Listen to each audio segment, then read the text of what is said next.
Time now for the Indians minor league player of the week, and it's Akron pitcher Kelvin De La Cruz. The big lefty has been dominant since coming off the disabled list.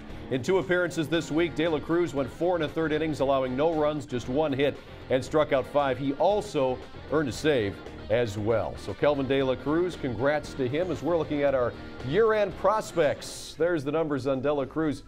He's another guy that because he was hurt all season long, we didn't get to talk a lot about him, but this kid's got some real potential. Yeah, he didn't miss too much of the season because he started the year as a starter and then missed a gap in the middle, but he is another example of just how hard it is to play in the major leagues. This young man is throwing in the mid-90s from time to time. He's consistently in the low 90s and has the best breaking ball in our system. So the left-on-left ability to get a strikeout is there. But as Jason can tell you better than I, just being consistent with your pitches in the zone and being able to get a 2-0 strike and use your pitches effectively. If you can't, you don't play at the highest level. So he's got the stuff, and we've got to get through to him. Well, we're going to stay with that lefty theme now and take a look at the left-handed starters. And our top left-handed starting prospect out of the minors this year is Scott Barnes, who did tremendous in Columbus. Really was going well when he unfortunately had a knee injury. Now has had to miss the rest of the season. But he was 7-4 and a 3.68 ERA. Struck out 90 and walked only 34. Scott Barnes, a kid who this year again, I think, Ross, seriously put himself on the prospect radar. Yeah, he really did.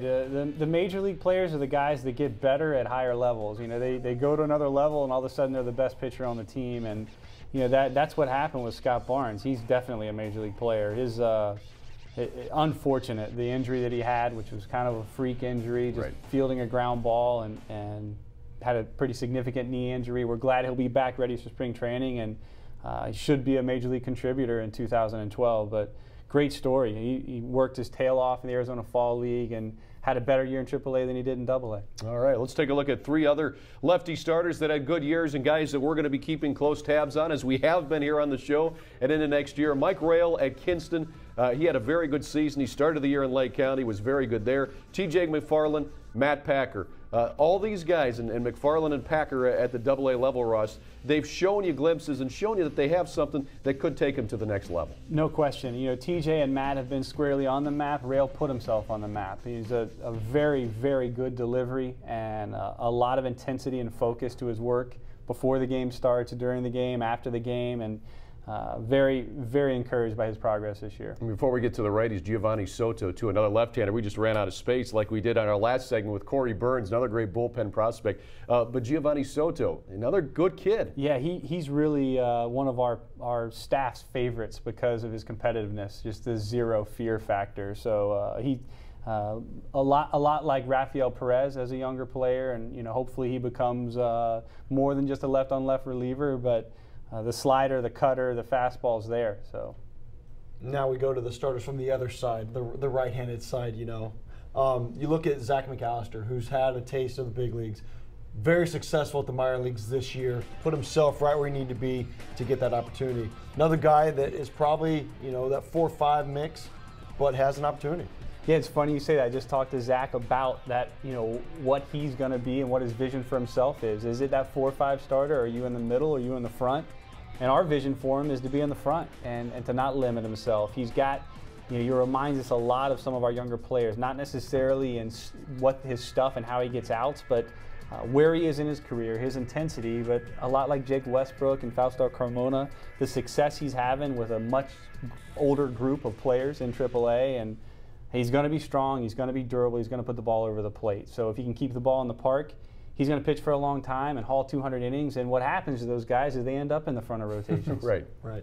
And you look at the last 3 guys that we have on this screen right here. Ginmar Gomez already back in the big leagues. Clayton Cook, though, and Austin Adams. Austin is kind of taking over probably that top prospect role because of losing Drew Pomerantz and losing Alex White. Yeah, he and Scott Barnes go right to the top of that list. And, you know, Austin is really, he's easy to talk about. You throw 100 miles an hour and have 3 other pitches to go along with it.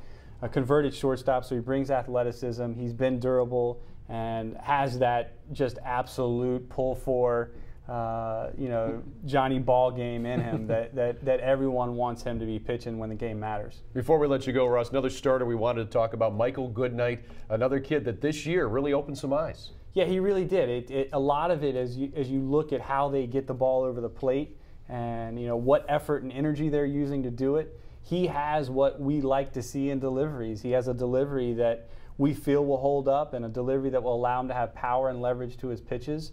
And now we're throwing a lot at him, and we're pushing him and challenging him, and feel that there is a bright future for him because of that. All right, Ross. Hey, thanks for stopping by. Great stuff. Wish we had several hours to talk about so many more kids, but this was a lot of fun. Let's do it again next year. All right, Al. Thanks. You got it. Jason. Thanks, Ross. Ross Atkins stopping by. We still have one more segment to give you. Our final thoughts are coming up right after this as you get a look at the playoff-bound Kinston Indians. Stay tuned.